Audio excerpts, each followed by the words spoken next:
The strategy for Ukraine is to cut Crimea off Russian control and Russian ground lines of communication. Now, we have to take a look at Crimea and its very, very complex geographic position. It is both strategically important but very complicated. Now, let's take a look at the map. Now, Crimea is sitting between mainland Ukraine, Russia, and the wider Black Sea region. In the north, Crimea is tied to Moscow-occupied southern territories of Ukraine by a very narrow land corridor and also this web of roads and rail lines. And you can see some of them on the map. And these are exactly the road and rail lines that Ukraine has been targeting in this case, trying to not allow any supplies by Russian military command towards the forces in Crimea. Because, of course, first and foremost, the peninsula has been turned into a massive military base. Now, at this stage, only Kerch remains the link to Russia. This is, of course, the Kerch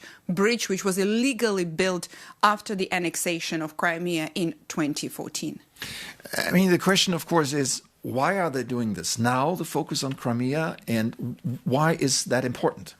Ukraine is capable of doing it now thanks to the improved mid-range capabilities. Mid-range goes between 20 to 200 kilometers, strikes mostly with drones. Why Ukraine is doing it? To stop the supplies for the Russian forces in Crimea.